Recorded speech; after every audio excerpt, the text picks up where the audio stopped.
If you're a coach, consultant, or service-based business owner that feels like you're working too many hours, you've been stuck in the business and it's driving you crazy, you need a way out and you need to get the business making money without you, you're going to love today's podcast episode with Matt Hall. Guinness world record holder, star of Channel 4's A Love Triangle, and multiple business owner. He and I will be talking today about how to scale a business that doesn't suck your time and gives you the lifestyle that you deserve. So big welcome to Matt Hall. I'm really looking forward to diving deep with you today, Matt, and getting to understand your journey. Why don't you just give everybody that's watching and listening a bit of an introduction to yourself? Where did this career start from? Let's go back to the beginning and hear a little bit about the journey from there. Cool. So I am an online business growth strategist. But I started out when I set my first business up when I was 19 years old. I had no interest in business whatsoever. I was a performer, really. I was just, as long as I can remember, I just wanted to act and be on TV and all that kind of stuff. And it's quite a challenging industry, to say the least. Yeah. It takes a lot of rejection, a lot of resilience. And when I was 19, I joined, this is the cringy bit, we'll get this out of the way. I joined a Take That tribute band. Oh, really? And when I was 70, I was Mark, the short ass, obviously. So I was actually 17 when I joined that band. And the band, we were actually great because we took it really seriously. You know, we went on to win awards and be on Graham Norton with the real Take That and stuff like that. We did really well. But we had a manager that we just did not like. He didn't treat us very well.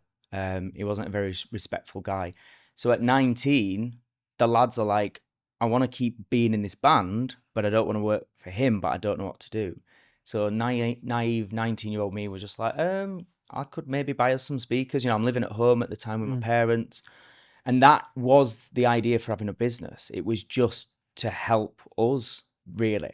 And I think as I reflect, that has always been one thing in my behavior is I didn't have all the answers. I didn't have the end in mind at that point. I just saw an opportunity and was willing to give it everything I've got. Yeah. And that then led to having an entertainment agency where currently we have over 500 acts now that we represent and manage. You know, a full team of people that run that company. And now it's a business that basically pays me every month to do next to nothing. And so 6 years ago, I went more into the online space. I got very much into self-development, mindset, business development, and that sort of brought me to now helping others.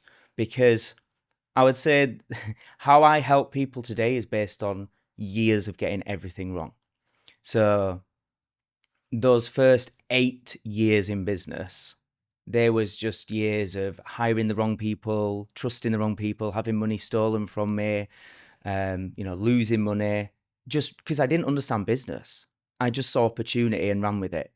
And back then, I know this sounds like it makes me feel really old, but 15 years ago, I didn't know of podcasts or, you know, mentors. I just didn't know, right? So all I knew is my dad's a firefighter, my mum's a mobile hairdresser, and, you know, I'm just going to give it everything I've got. But I had nobody to guide me.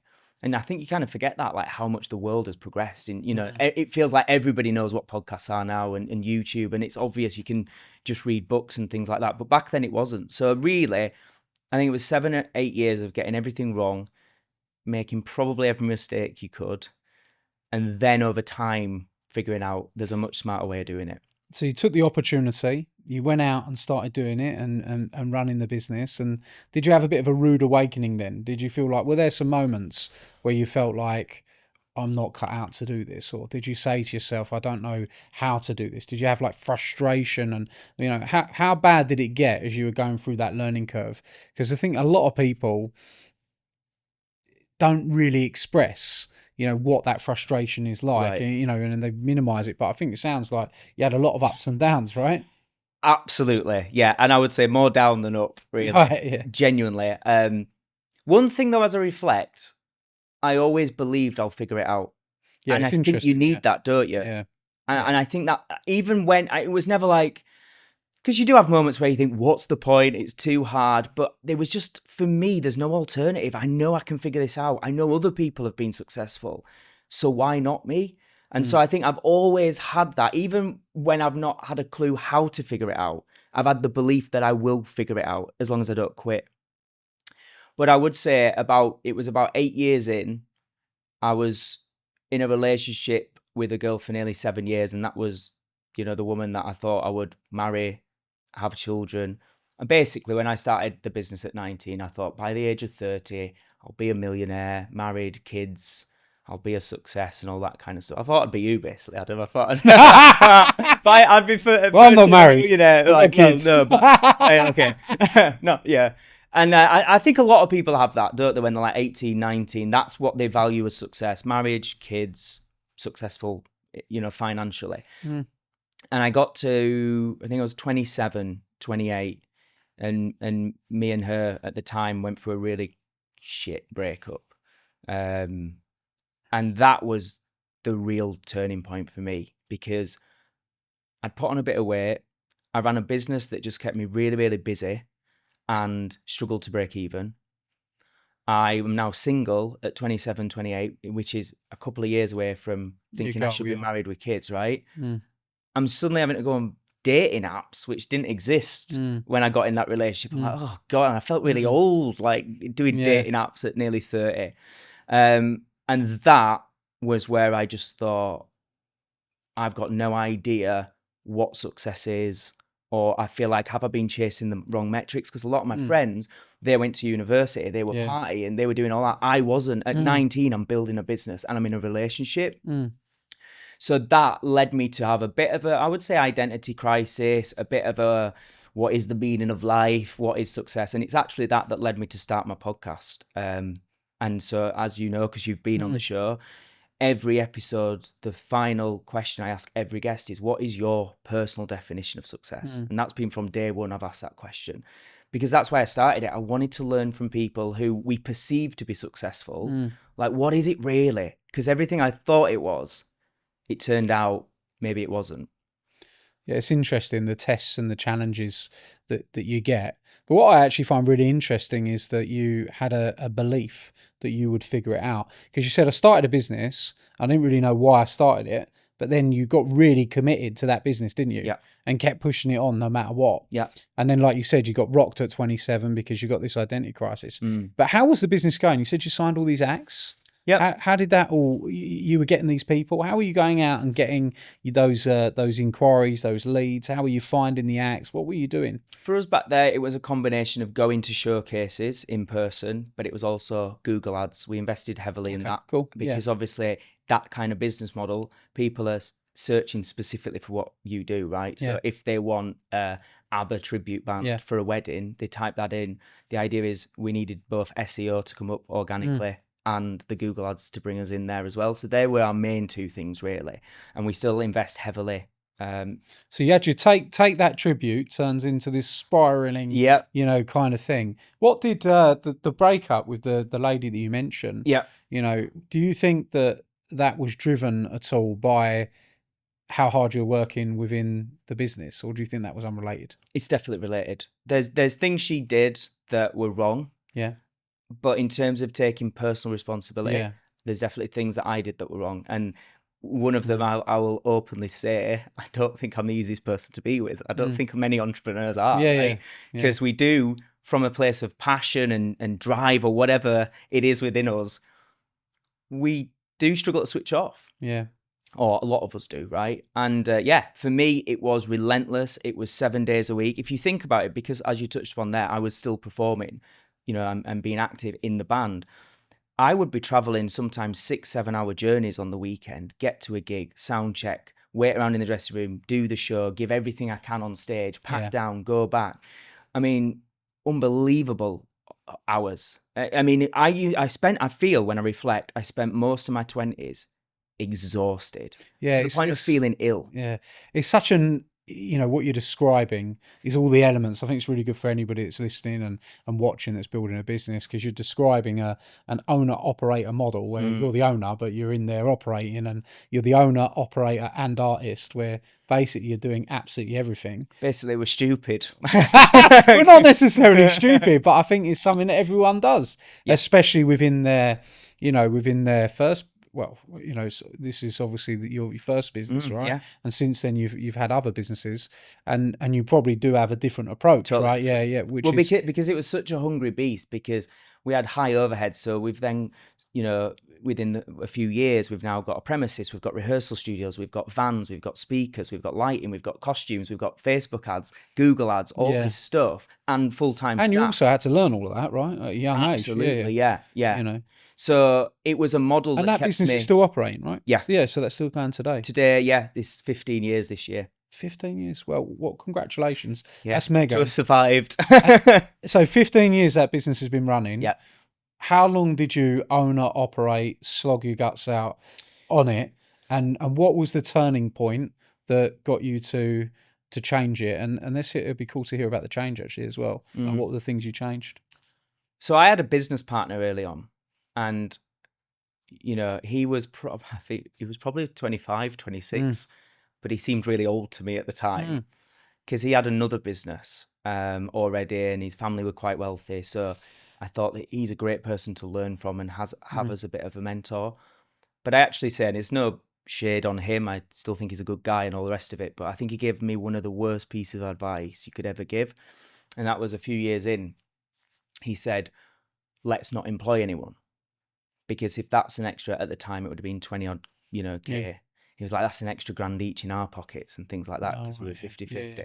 And it was the worst advice, but I followed him because he was the person that was older than me. He was probably the closest I had to a mentor at that time. So that led to a buyout. Eventually, I was like, actually, we're not working right. And I think it wasn't his main business, so he just sort of expected, I almost felt I was a worker in my business for him. Yeah. I almost felt like he was my boss, even though on paper it was 50-50. Yeah. That wasn't the dynamic. And I think that's quite common. Those things happen. It's very hard, even if you're 50-50 on paper, to be a 50-50 split in terms of, passion or whatever. So that was terrible advice. And it was really getting rid of him, that sounds awful, but buying him out. And starting to hire. When you bought him out, how did you feel at that point? Did you feel excited? Did you feel scared? Did you feel nervous? You were excited. You were excited. Yeah. So took out a loan, massive loan. And I just thought, I now feel, I remember my dad saying, yeah, but if it's you that owns 100% of the company, you're 100% of the responsibility. I thought, I don't care, that's cool. Yeah. I'd rather have that than feel like an employer in my own business. Yeah. And obviously that's quite an employee mentality right. as well, right? That type of question, which I would say, well, I want 100% responsibility because I want to drive the result, right? Yeah, right. Which is... And I want to hire the best talent I can to advise me and to be able to learn from. But ultimately, I'm happy having that responsibility. So really, I felt excited. I felt, again, stepping into the unknown. But again, just having this belief, I will figure it out. And it was hiring some amazing people. And, I'm thinking, I shout out to people like Grace and Emily that were in my team. Emily's still with us today. In those early days, I can remember just because they cared. And I think that's really key. They cared about seeing this business turn around. They knew it wasn't very profitable. They knew I'd put my heart. Were you doing a lot of revenue though? Was it like I think very early on we'd done 6 figures in revenue, multi 6 figures and things like that. So revenue was high, and then at the end I was like, "Where's the money?" It was that kind of thing. And then hitting the VAT threshold. It's all learning stuff, isn't it? When you're brand new and quite young. But I think having the right people that actually care about the business more than saying, well, it's 5 o'clock, I need to leave now. I think that's crucial when you are, as I was, a bit of a one-man band starting out. Yeah. Those first couple of hires, having that mentality and that attitude was everything. So that was a massive turning point. And then I think the next big one was when I got to 27 and questioned everything. I just thought, this business does not make me happy. Yeah. The way this operates. And I sort of thought, as I looked at it, it's quite a capped business model because you're relying heavily on people going out and physically delivering the service. There's only so many acts, and I just thought we could go a lot bigger, but it would require even more investment, an even bigger team. And I actually thought, that's not what I want. I don't want this big empire with 100 staff and all these overheads. I thought, I want a leaner business model. I want to explore the online space a little bit more. And at that time, I was hearing more about online courses and memberships and things like that. And it's when I started the podcast, and I thought I want to lean into more of the content creation and the online space, because I just saw an opportunity, and I knew the business I had was not making me happy. And did you replace yourself in that business then? What was the steps then that you took to get out of, being that sucking your time? Because a lot of people can't do that. I think that's interesting that you kept the business going and then you went off and started another business, because I think a lot of people don't manage to do that. Right. They're not managed to be able to actually step out and let that one keep running. So what did you do to kind of stabilize and move on with that one? One thing I think I've been good at since day one is not being the sort of person that is a bit of a micromanager. I feel like I've been good at empowering people to feel confident in making their own decisions, learn from their own mistakes, and feel they've got that. Why do you think you're good at that?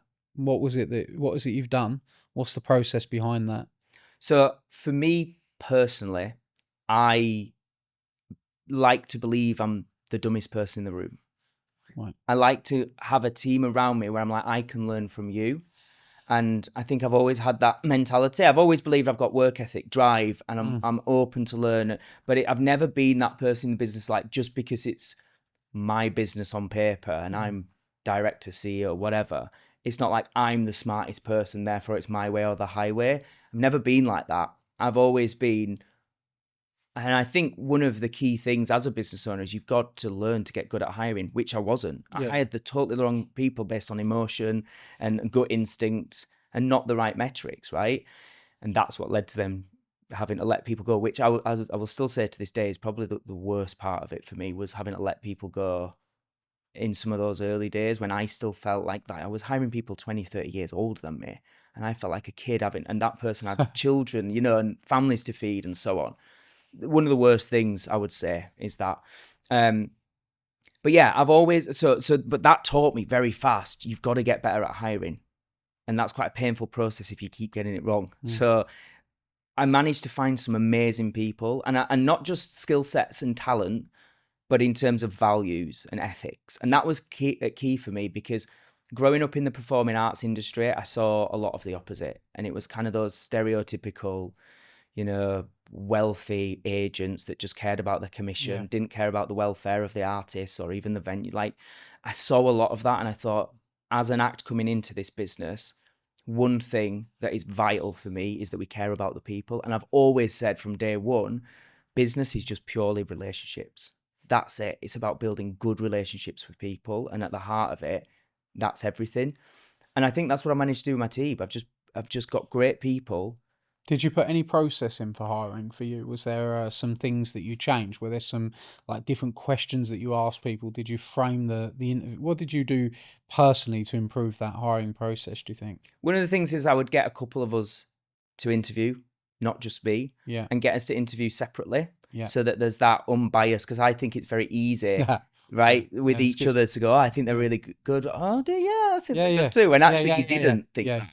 So like having those separate interviews, I think, is a really good tip for people. And having multiple interviews as well, because anyone can be great on one day.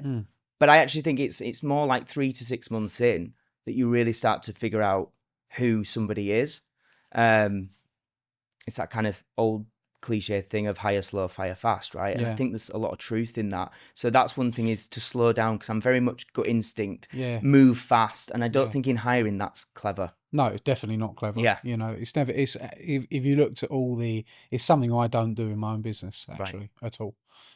The reason Why is that? Well, because of exactly what you say. I'm so fast paced. I'm so fast moving. So you just identified that as not my skill set. It's not my skill set. Therefore, I have my COO does all the hiring along with the managers of the team, because I just know that I would move too quickly. So it's interesting hearing you talk about, I think that you might have changed your process slightly different reasons to me, because it sounds like you had a bit of pain getting rid of people, and you were like, actually, I need to sort this out because I don't want this pain again. Is that kind of what happened with you? Exactly that. Yeah, exactly. And again, there was no framework, there's no mentor, it was just learning on the job, as they say. And And what came out of that? What came out of those changes that you made? Some really good people with Yeah. the output, yeah. Yeah. We've got just a great core. It's not a huge team, but we've got a great core team, people that have been with us for years now. And also when we went into the whole pandemic era, that is when, you know, the whole work from home thing really became a thing, right? And now we still have our offices, rehearsal studios, and sort of the premises where we house the vans and the speakers and all the equipment. Everybody works from home now. Right. Full-time team, work from home. And how do you feel about that? It's interesting, isn't it? Because it's like, again, Yeah. it's like me and you are like opposites. Yeah, right. Which is why Which is nothing wrong with that. Yeah, exactly. That's the way. It is a good chat. Tell me a little bit about your philosophy around the work from home stuff. Well, I want to be led by the data. I want to be led by results, and I want to be led by what people feel. Yeah. So that's how I manage it. And it's interesting that you, right. So what that taught me, giving it a try, was my team were happier. It showed me they were more productive. They were getting more done in a day. And we were making more money. Right. So I was like, well, then we're ticking all the boxes for that particular business model. I'm not saying it's right for every business. It's not. It's obviously not.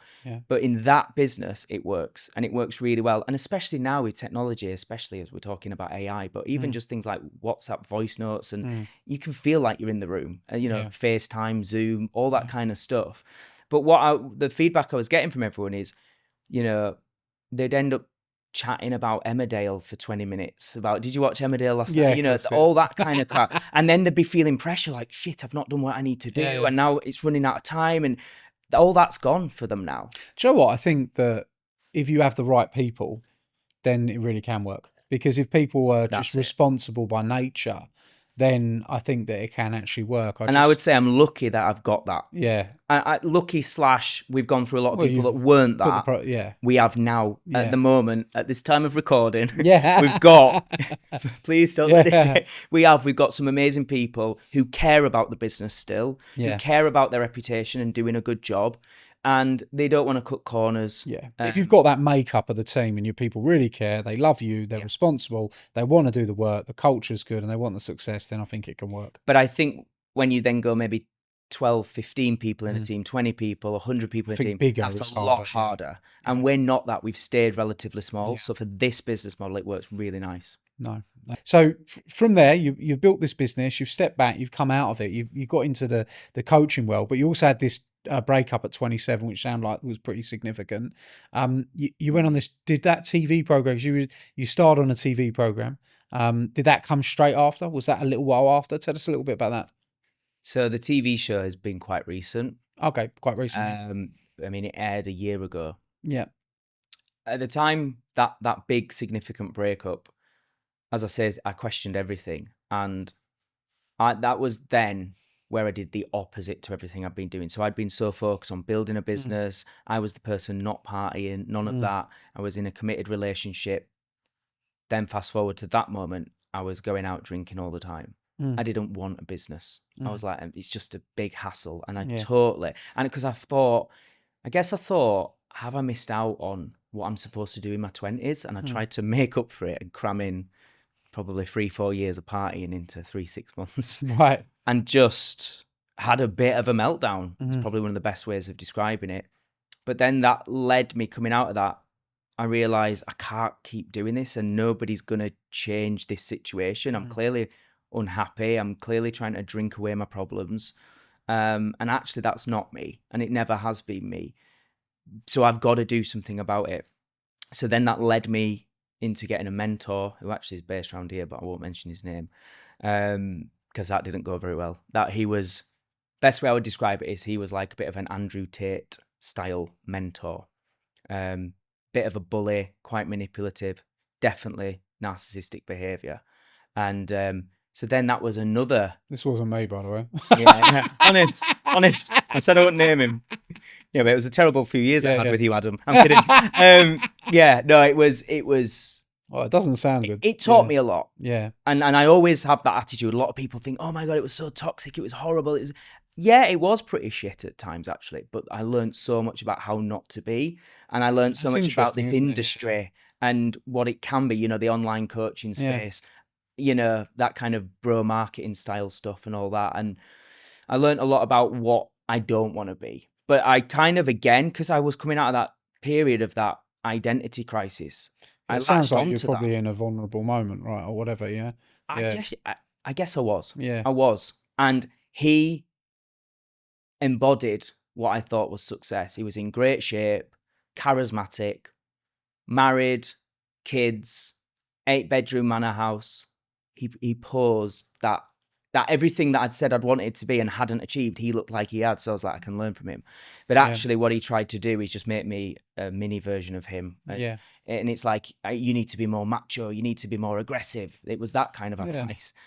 Anyway, the point is that was in itself. Well, I think the reason I asked you to come on the podcast, I've actually liked your style is much more chilled. Right. And actually much more, it's a counter, to what you often see. And I actually think that's a good style. Do you know what I mean? Yeah. To have that, because I think a lot of people can resonate with it, and I think a lot of people listening to this want that kind of style where they want to talk to somebody that's actually normal. Exactly that. And that's a lot of my target audience is people who might not have always identified as being a big entrepreneur, but they do want to change their life. They are interested in learning about business and the online space. And they don't want to be just shouted at by some dickhead on the internet who's like, your life's shit, buy my £2,000 course. They've got fatigue of that. And maybe they've tried a bit of that and it didn't work for them. And I think that's why that experience was so invaluable for me, because I've really been I was his number one client and his, that kind of stuff. I've really been in the depth of that way of being mentored. And I will also say some of it works. So what did you, because it's interesting, isn't it? I think that I've obviously done loads of investment with coaches, mentors all around the world. I still do now. I have a ex-dragon that I sit with on a monthly basis and work with her, which is really cool. I also, Russell Brunson's Inner Circle, 150k and all these different things. I still do it. And you definitely, there are good and there are bad. But one thing I would say is that everything, you get something out of everything. So 100%. What did you get out of that? Apart from the bad stuff and you learn what you don't want to do, was there also some positive things that Absolutely. you got? What was the sort of things that you feel that you added to your game from going through that experience? Absolutely loads. Yeah. And I think one of the things I did identify is I maybe wasn't as confident in selling as I should have done. I was good with the marketing and all that kind of stuff, but sales naturally was something that I had all those mindset issues around. And he definitely helped me with that, about being more confident in actually, sales isn't a dirty word and that kind of stuff. Definitely relentless work ethic. I'm sick and tired of everyone saying, you don't have to work hard, just work smart. Personally, I think it's bollocks, especially in those early days. I think there is an element for a season of your life where you've got to be relatively relentless if you want to achieve something substantial. And if you don't, maybe not. But I just think when other people are being relentless, if you just want to dip your toe and do a side hustle, generally you're going to struggle to do anything substantial. And I think as much as he went too extreme and too far, there is something in that. Get up, put in the work, be consistent. There won't be much work-life balance for a while.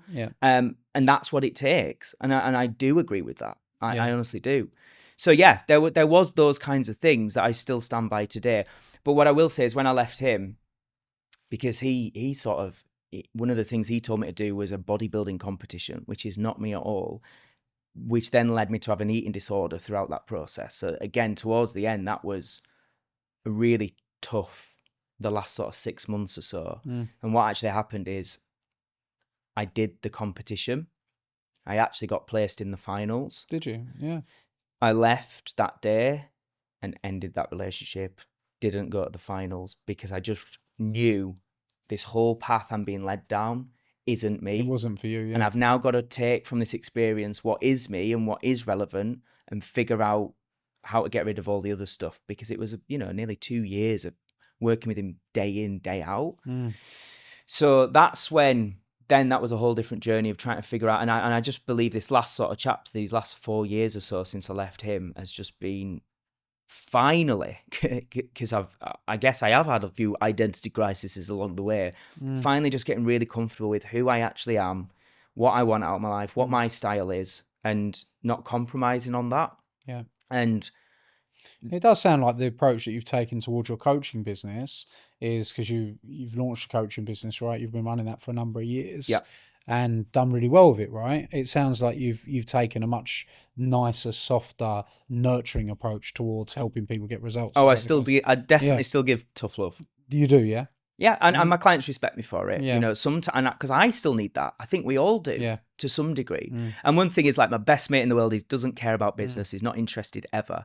But my best mate has said to me for years before I did any business coaching, he said, I've got like a couple of really good mates.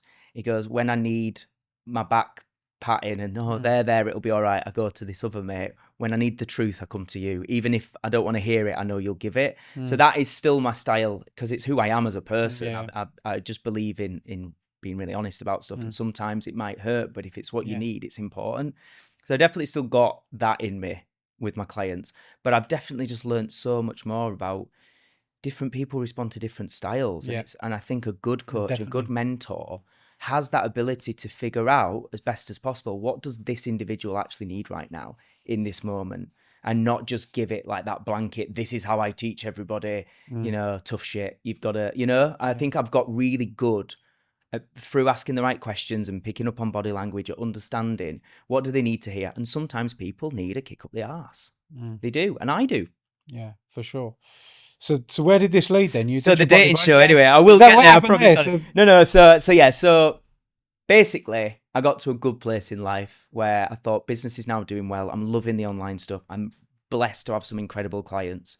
But I was single and hating dating and hating the dating app world. And it was literally that approach of got a direct message on Instagram from a TV company saying, we are auditioning for this dating show. We think you'd be a good fit. Would you come and have a chat with us? And actually, I think they were at the last sort of few rounds of they've got most people and they're just wanting these final people. So it happened very quick for me. I always had this idea, you know, when you see people on TV, you think, oh, I bet they had months to plan and get into the best shape of their life and be ready for it. Within weeks from that DM to then packing up and moving to Manchester and starting filming, it was literally a couple of weeks, you know, something like that. So that was quick. But at the time, I just thought, I'm single, business is good, my life's good, but this is an area I'd be open to. And typical TV, they kind of, let's say, twisted the truth quite a bit. So when they contacted me, and even in the contract, they told me the show would be called Love Match. And they said it would be a show that is a wholesome dating show. It's a bit of a social experiment where we're going to match you with somebody who on paper is your ideal type. And you're going to go on a date, bit of a blind date. And then straight after that date, you're going to live together. And it's just like a bit of a social experiment to see, does that amplify the dating process? Like, what happens? And I just thought, okay, that sounds pretty bonkers. But I'm single. My business can run without me. It was just over a month away, filming every day. And I thought, hey, that's a new challenge. I've never done anything like that. And I was just open to it. In reality, it was actually a show by the same producers of Married at First Sight. If anyone knows that show, it's a typical high drama. And it was actually called Love Triangle. And we were going to get into a triangle where there's two of you fighting for the same girl, basically. Wholesome dating show, as they said. How did it go? I haven't watched Horrible. it. So, did it? Horrible. Did you not win then? Well, I don't think there were any winners, to be honest. Nobody's won in that show. But I tell you why it was horrible. Because how it worked is you go on this date with this girl and you move in together. And halfway through the process, you then get told you're being booted out and the other guy's moving in who's also her type. Neither of us knew that was going to happen because it was a brand new show. So, you know, it's like a lot of people, if you've seen Love Island, Big Brother, you have an idea of the concept. We didn't. We were just going in there, learning as we go. So did you like the girl that went on? That's why it was tough, because we did. We had a really nice connection. It wasn't perfect. There was a big age gap, which wasn't good. She was a lot younger. But we had a really good connection very quickly, too quickly, actually. And so it really hurt. Like, I know it sounds crazy to say that, but I think people don't always understand when you're filming a show like that. You're taken away from the real world. You don't have your phone. You don't have the social media. You don't have your closest friends and family that you'd normally confide in when you're going through stuff. They're not there. You're just with strangers.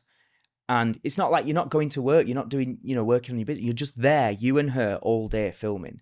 So what would usually be 6 months of dating, you can do in 48 hours because you've nothing else to do, if you know what I mean. So within days, we were really close. And then I then have to go off to a house in Wales for a week and not know what's happening back in Manchester. No contact. And then we come back and she's chosen the other guy. And then we had to live together as a 3 while she was dating this other guy. Oh, wow. Yeah. So that was reality TV, everyone. Basically, yeah. But hey, it makes good TV apparently. Yeah. But genuinely, I went in there feeling at that stage in my life, because this is only just over a year ago, really self-assured, really happy in who I am.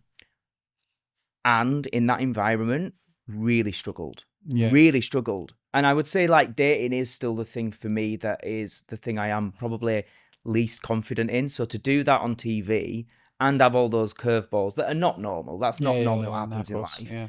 I did find it mentally, and a lot of people I've spoke to that have done shows like that have said the same. Like they thought they were strong, but it's really hard, I think, to explain to people that haven't done reality TV and been in that world how challenging that can be. Building a business is a piece of piss in comparison. I'd rather do that. It was hard.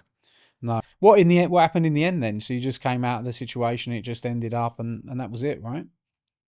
Yeah, I mean, we initially, me and her stayed in touch for a while, even though she was in love with the other guy, but he didn't really want her. And I think he he was just a bit of a Jack the lad, and his name is literally Jack. So we were very different. I mean, the way the show kind of portrayed it is I was like the nice guy and he was a bit of a bad lad. Yeah. And he lived up to his reputation with that. From my opinion, from everything I saw on and off camera, I don't think he was really that into her, and I think she really fell. Yeah. And then after the show, we stayed in touch, and she would, it was a tough time where we still stayed in touch for a while, and then it got to the point where it wasn't good. So we just have, very respectfully parted ways, and then got back to business, and I'm still single. Well, there you go. Maybe there's someone listening that wants to get in touch, Matt. But interesting. Moving on to the business. Yeah. So bring it back to business. Yeah. Come on. Now you've got this.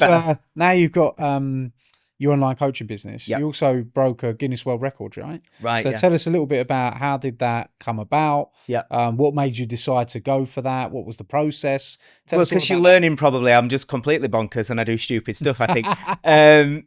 Well, do you know what I think people will be learning as they're talking through this and listening along is that you take opportunities. Definitely. And I think there's, you've got to admire that, right?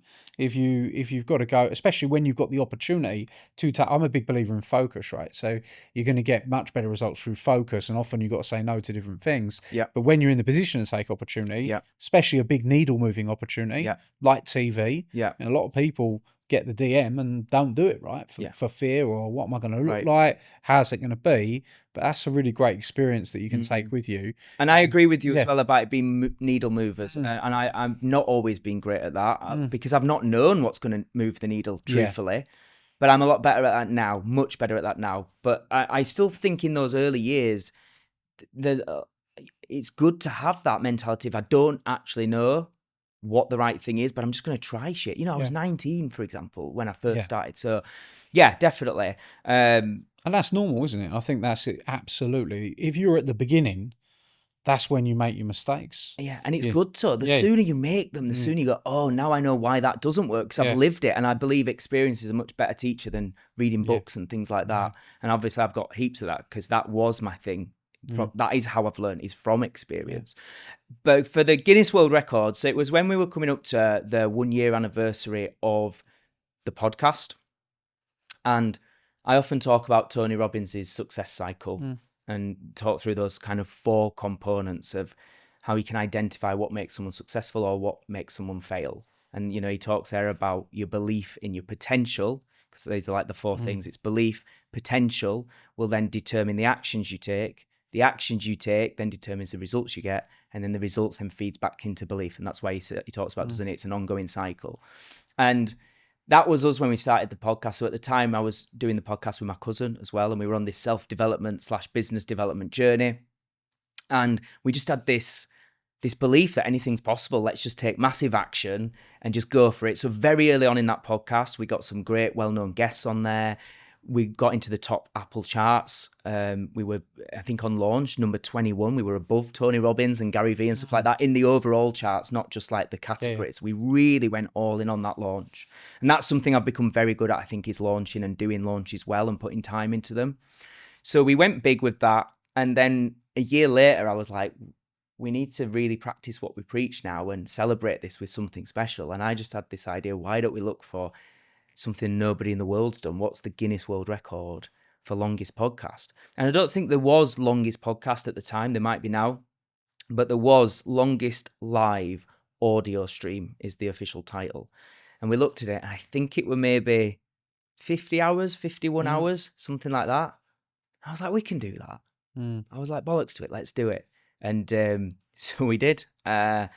We started on, I think it was 8 a.m. on the Friday morning. We began officially recording. And it was, I think we did either 52 or 53 hours in the end. So Sunday lunchtime-ish, we completed it. We raised thousands of pounds for Did you have to do the whole thing, or did you take breaks and things like that? And there were certain rules. So you weren't allowed any more than 5 seconds dead air time. So somebody has to be talking the whole time or you're disqualified. And I think it was something like you were allowed maybe a 5-minute break every couple of hours or something. So what we would do... So you as an individual? As individuals hosting it, me and my cousin. Yeah. So what we did... So you couldn't have like 10 hosts and... No.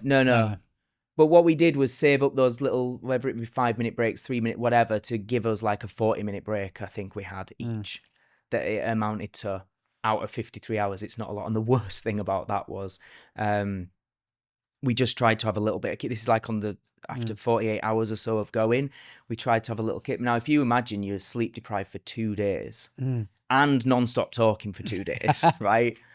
And then you get a 20-minute kip is the most hellish feeling in the world, because you wake up because the banging going, you've got to get back on, and you go, and you're like, I can't do it. And you actually feel drunk. That level of tiredness. It's it was such a great experience. And I would do it again as well now, because it's been a few years since we did it, because we held that title for years. And I think in the last year or two, somebody else has now got it in Australia. Yeah. And so I'm looking, and he's only beat it by like an hour or so. I'm like, oh, come on, pal. You could have done better than that. So maybe I'll go for it again one time. But it was such a good experience. It was really good. And we had to be really strategic about even just things like energy crashes and energy highs. So what we actually did on that Friday is we fasted the whole day and we just sipped water. And I think on that first day, at about 10 o'clock at night, we had our first bit of food. Yeah. And it was like broccoli. Was it the best food you've ever eaten? And no, because again, so it was no carbohydrates. And everyone knows the best food is carbohydrates. So it was no sugars, no carbohydrates, because again, you'd have a spike and a crash, and we needed to like mitigate that as much as possible. So we just had like a chicken breast and a load of veg. So we were really strategic about that, and I think that made a difference, because again, otherwise you could have just been. But I think the craziest moments were at like 3 a.m. the second night in a row that you've not been to bed, because it's a weird time to be awake anyway, right? Yeah. That was. Did you have people that stayed on the live stream? Yeah, people were tuning in. We also had to have like adjudicators there and in shifts, working in shifts to make sure it's all legit and everything. And so actually there was a massive team of people helping us that were amazing, a lot of volunteers and things like that. And as I say, we raised thousands of pounds for a brain tumor charity and a cancer charity as well. So just one of those things that, you know, that's what we're here to do, innit? Is push yourself to do something. Yeah. And yeah, Guinness World Record breaker. I don't think I can say holder anymore. I'm no longer the current holder. Bastard. But a breaker, I mean, great accomplishment for sure. And what's next for you then? So you've gone on this journey, you've built this online coaching business, you're doing really well, you're hosting different events every year, you've got your podcast, done some great things. What's the future hold for you? What are your ambitions? Where are you going? What are you doing? Guess I need a wife still, don't I? We still ain't got that, have we? This has been like an advertisement. I tell you what, this has been an ad for you. I've tried reality TV. It's a shame why EA didn't come today, because I think you should be. She's single. Sort us out. She'd like, no, I think right now at this moment, I'm actually not that much looking for that stuff. Yeah. I'm very much in a season of I'm locked in. There's some serious growth happening at the moment. You know, when you get those moments where there's a lot of momentum in the air. Yeah. That is what I'm going through right now. And I'm really loving it, but it's a little bit like going back to the early days where it's 7 days a week, it's non-stop. It's long days. So, you know, I'm starting most mornings at 5, 6 a.m. I'm still usually got the laptop out at midnight. And that's the reality. That's the truth. So you're working hard. Working really hard. What do you want out of it? Where are you trying to take this business? What's the goal? I want to have a business that is a lean business on a mass scale that helps people that didn't identify as necessarily being somebody who could be entrepreneurial and could make money online because we weren't taught it in school. That's why my podcast is called Success School, because for me it's an alternative to traditional education. I don't think we were taught the most important stuff in depth, things like money and, you know, investing and how to make money and mindset, mental health, all that kind of, you know, the self-development stuff. So that's what my business is all about. And I want to try and help those people that have got that drive, got that ambition for something else, but they maybe just, they see these people on Dragon's Den or whatever, and they just think, I could never be like that. And actually, my message I want to get out there is, in today's world, it's never been easier. I don't know if we've heard like Gary Vee say that for 20 years or whatever, but it genuinely has never been easier to earn money on your own terms. Now, that doesn't mean become a multimillionaire. That's not what I'm saying. But, you know, could most people do 80, 90, 100,000 pounds a year from an online business? I absolutely believe with ease. Not with ease, that's the wrong word, but with a simple model and a lot of hard work. I think it's simple. That's what I always say. Business is simple. People make it complex, right? Through emotion, through fear, self-doubt, all that kind of stuff, procrastination. So I don't mean ease, but I mean simplicity. I think you can do it in a simple way, much, much quicker than I did, way quicker and easier than it was for me 15 years ago. Yeah. Brilliant. Well, look, I've really enjoyed chatting. Where's best for people to potentially go and connect with you? Would your podcast be the one? Get my podcast. That's Success School on the usual channels, Apple, Spotify, YouTube. But connect with me on Instagram, I'd say. Drop me a DM. It's Matt Hall Official, which is really cringe, but I've had it for years, so I've just kept it. I'm the official me, man. But yeah, Matt Hall Official. And I always say when I do stuff like this, do drop, like if there has been something that resonated or something you're interested in, drop me a message. I do answer all my messages myself. And I think so often we get into the habit of just listening to one podcast after another without thinking, actually, that's someone I could connect with. And I don't just mean necessarily that you might want to buy something from me, just there might be a collaborative opportunity or we can help each other. So if you think I'm, you know, all right, not too much of a knob and anything's related, then do come and follow us there. Good stuff. Well, go and follow at Matt Hall Official, or go and check out his podcast. I've loved having you on, Matt. It's really good chat. Really enjoyed it, buddy. Me too, man. Thank you. And I wish you all the best of luck. Yeah. Likewise. We'll catch up soon. Yeah. For sure. Thank you. Great stuff.